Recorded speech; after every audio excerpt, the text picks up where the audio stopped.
and George Bush with 66. These men are like this. The only thing that unifies them are skull and bones. Skull and bones will still keep control of the presidency. By our efforts, we have lit a fire as well. A fire in the minds of men.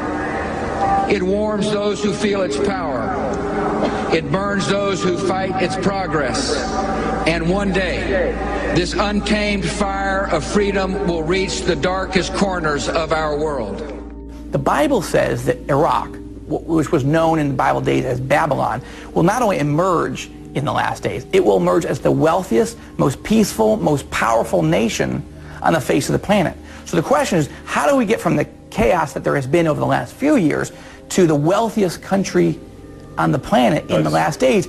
Something must get better. Right. So people ask me, are we making Iraq safe for the Antichrist or safe for democracy? And it's a little bit of both.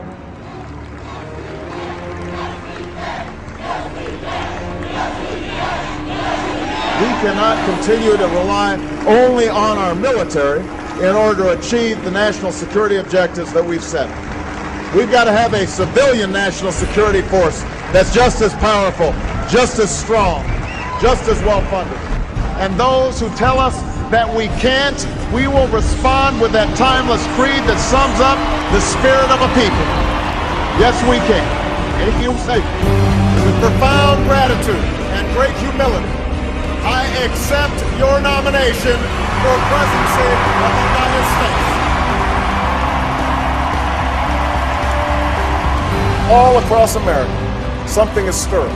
It's been a whirlwind of activity these first 100 days. Finally, I believe that my next 100 days will be so successful I will be able to complete them in 72 days. And on the 73rd day, I will rest. Did the President and the Pope talk about this morning? The Vatican positions, you know, don't fall into the usual left and right of American politics. The Pope, for example, is for stronger world government, and he just issued an encyclical, a sort of Vatican position paper, calling for much stronger regulation of the financial world. And at the same time, of course, the Pope is opposed to abortion and stem cell research, which Mr. Obama favors. E pluribus unum. That was Latin. It's what's inscribed on a quarter. Out of many, one. Of course, the visual highlight was the president touring the pyramids, outside and in. Purification, mummification. Self-identification. That looks like me. Look at those ears. Separated at birth from a hieroglyphic, but the president's guide saw another resemblance. Mr. President, you look like King Tut. I've been told. Yes, it's true. He should know about King Tut. Dr. Sahi Hawass oversaw scans of Tut's mummy that produced this likeness. The president's trip inspired Egyptians to display decorations calling Obama the new King Tut of the world. But even the new King Tut couldn't budge a pyramid. Still, it's good practice for trying to push peace in the Mideast. Scientists from all over the world are trying to figure out what caused a mysterious blue light to spiral in the sky over Norway on Wednesday. Early yesterday morning, just before dawn, this appeared in the Norwegian sky. A blue light, small at first, growing into a spiral, and then disappearing into what appeared to be a black hole. Thousands of Norwegians bombarded the Meteorological Institute to ask what that light could have possibly been. Some feared it could have been a meteor, others a black hole, and there are even those that thought it could be aliens. December 21st, 2010, I looked up and I saw a decapitated blood red head, looked like, floating over the shoulders of Orion at 2:22 in the morning. Oh, by the way, 2:22 in the morning Central Standard Time is 3:22 in the morning Eastern Standard Time. 322 is the coveted number of the Skull and Bone Society, of which the whole Bush family has been strongly associated with, as was Kerry. Two Illuminist, 322. What's that? A skull? A decapitated head on top of a pile of bones? 322. What was happening in Iraq at that very moment? Iraq had just announced the foundation of its newly formed government. And the entire planet, you could look this up for yourself, shook. The seismographic monitors that check earthquake activity around the world, every one of them went into the black that night. What's going on? I don't know. After nearly 9 years, our war in Iraq ends this month. Today I'm proud to welcome Prime Minister Maliki, the elected leader of a sovereign, self-reliant, and democratic Iraq. In the coming years, it's estimated that Iraq's economy will grow even faster than China's or India's. Here's my dinars. I got them. Well, look, I'm from the Trade Bank of Iraq, the only ATM in the country. Look, this is a country that's resource-based, that obviously has tremendous aid by the U.S., but could be very self-sufficient with all these oil companies that we've been talking about that are exploring, they're about to explore there. And so I told my viewer, look, I can't fight it. I would like to know how best to get it, and it would really be great if these guys set up these ETFs all the time. How about an ETF to play the dinar? That would really be the best way to go. For the first time in 2 decades, Iraq is scheduled to host the next Arab League summit, and what a powerful message that will send throughout the Arab world. And finally, we're partnering for regional security. For just as Iraq has pledged not to interfere in other nations must not interfere in Iraq. Iraq's sovereignty must be respected. And let us never forget those who gave us this chance. The untold number of Iraqis who've given their lives. More than 1 million Americans, military and civilian, who have served in Iraq. Nearly 4,500 fallen Americans who gave their last full measure of devotion. Tens of thousands of wounded warriors, and so many inspiring military families. People ask me, are we making Iraq safe for the Antichrist or safe for democracy? And it's a little bit of both. This is an extraordinary achievement. Nearly 9 years in the making. We're building a new partnership between our nations.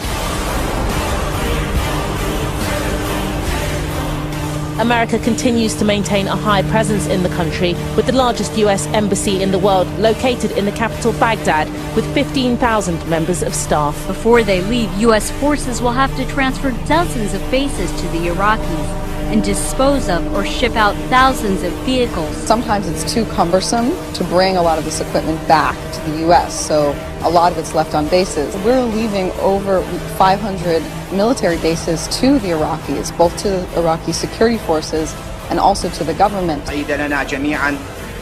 This is a happy occasion for all of us. It is considered one of the most important days for the Iraqi army and Iraqis, which is the day of handing over Sania base from the friendly side to the Iraqi army. This body is not sacred. The way we are is not some kind of God-given plan. It's really a pure random accident. We take 2 sets of genes and we shuffle them and something comes out. Sometimes it's a wonderful product, sometimes it has a hole in the heart, sometimes it has psychosis or tendencies towards extreme anger, has addictive problems, can't concentrate, all kinds of defects. To say, oh, that's normal, that's sacred, that's good, to me is rather absurd. It's random. There's not a plan there that we're thwarting. So genetic engineering seems to me one of the most moral things we can do.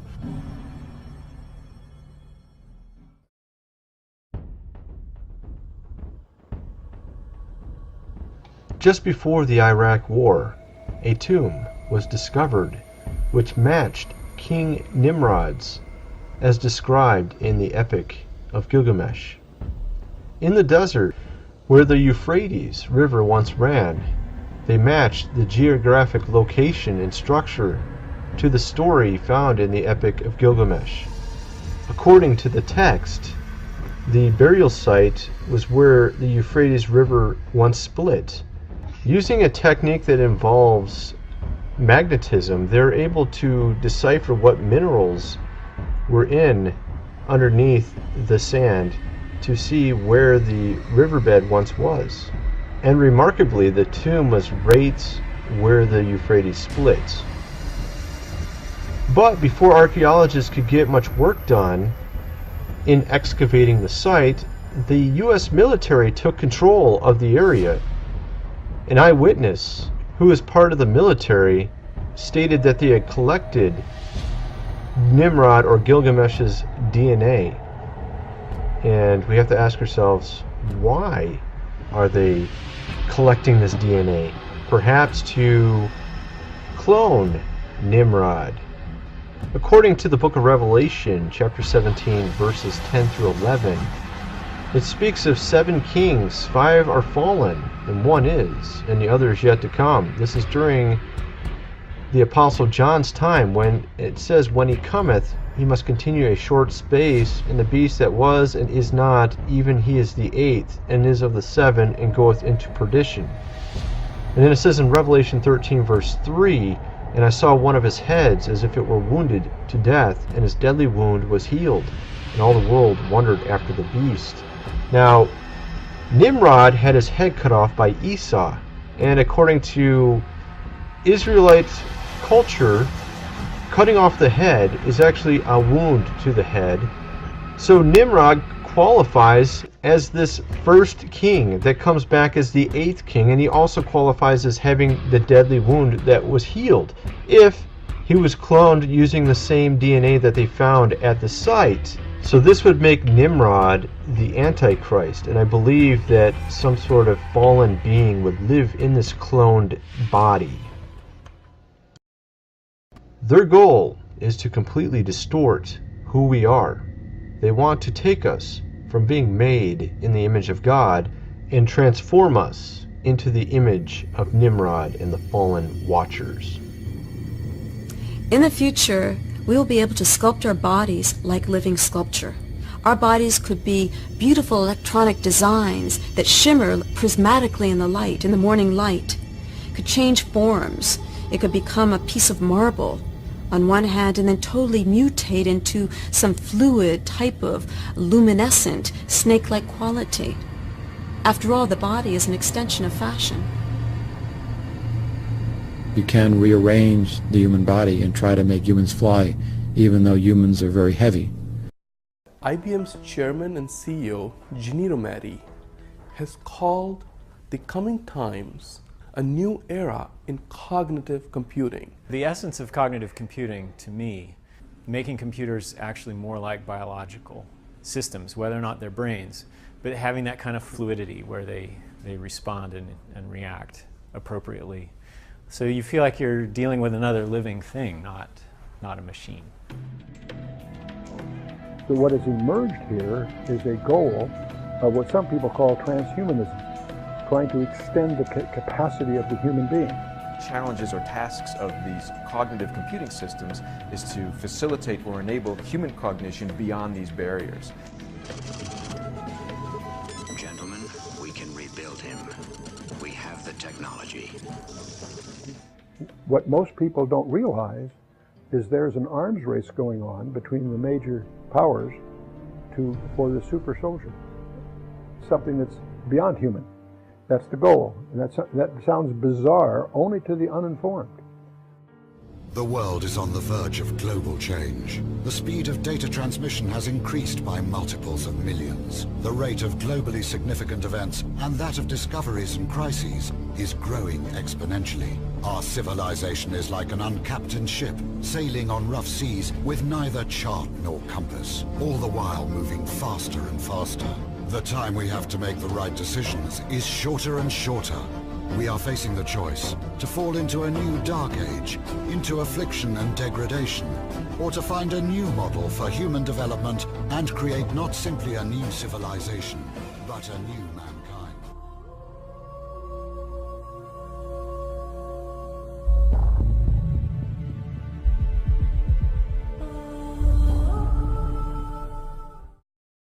Our future is not to try and hold back genetic engineering, but to try and use it in a way that best serves us. If our children can be more intelligent and healthier and live longer lives through altering our genetics, why would we not want to do it? I mean, imagine if other children could live for 2 centuries, and if you could only live for 80 years because your parents believed that it was improper to tamper with human genetics. You would not be pleased with that decision. As in the Garden of Eden, the devil is echoing his same message. Ye shall be gods, if you eat of this tree of knowledge, of good and evil. And of course, we easily fall prey to this lie, that we shall become gods. Earlier on, there was a woman on this video talking about how we would be able to potentially emit light or reflect some color or something like this. What's kind of ironic about that is actually in the Garden of Eden we did emit light, according to certain pseudebiographical books like The Life of Adam and Eve. So now the devil's actually trying to sell us something underneath what God originally provided us in the Garden of Eden. This is how pathetic the devil is, and how we have fallen into the state because of his first deception, that we think that somehow we're smarter than God and that we can redesign our bodies, when we are our own worst enemies, and we're the ones who brought ourselves into this state in the first place, when we were originally perfect in design. Can you see how this lie is coming together to fruition? How all these intricate pieces of the devil's plans are falling into place? How the world is falling for this deception? How they've been primed to believe that there are aliens, and that aliens may come to our planet to help us, to better us, as we see with that movie, Childhood's End, where, quite ironically, this alien looks just like the devil. Yet, we're too blind to see it. We forsake God, and instead we follow blindly the devil, and then he backstabs us and destroys us. This is human nature. This is the human's condition. So to think somehow we're smarter and we can somehow evolve on our own is all pride, as the devil. It's the same type of pride that led to his destruction and will lead to his destruction. So the spirit of deception behind these scientists, they don't even think about the repercussions of what they're saying. In the beginning of this video, there was a guy who was talking about how we were not designed by a creator, and that all these ailments and erroneous code in our DNA is a result of random chance, which is complete garbage. Clearly, anyone can see that we were designed, yet something somehow tarnished or infected our design and caused it to have abnormalities and problems. So this man's argument goes something like this. He first says, there is nothing sacred about our design. Then he goes on and tries to apologetically back this up by pointing out flaws that can occur in sample populations of people. Then he concludes the moral thing to do is to genetically alter humans. The lie in his argument is that he points out aberrations in sample populations that can occur, which shows the sign of an original design being influenced by sin, hence genetic defects. This plays off the concept of retaining our design, but then the man shifts the argument to redesigning ourselves, to change our design altogether. So he does a bait and switch in his argumentation. He acts as if he wants to fix genetic aberrations, and he plays off that with those who are listening, but rather than that, he actually wants freedom to redesign the human genome altogether. So these guys are very clever. They're very snake oil salesman-like in their ways, and you can see that clearly they have something not right about them. They're clearly not thinking about what could happen. What are the ramifications of doing these type of experiments?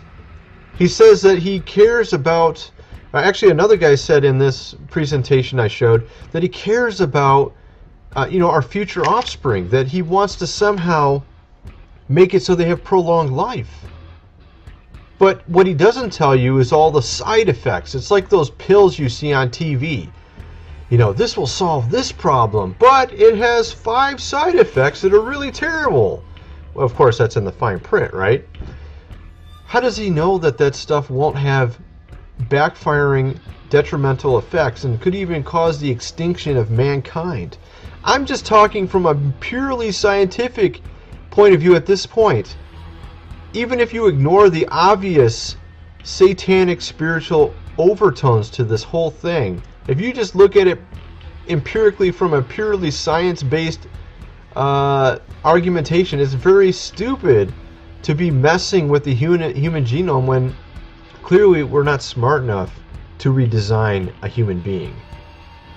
And all manner of things could go wrong. in the process, obviously. And that was just going from an apologetically, just, a secular-based argument. It shows that these scientists are not thinking straight, because obviously they don't believe in God. And with that being the case, you can also see how sin has actually defected their thinking. Their mind is warped. They can't think straight, even if they're not thinking about the spiritual aspect of this concept. In Scripture, it says, Jesus said, "As in the days of Noah, so shall it be when the Son of Man comes."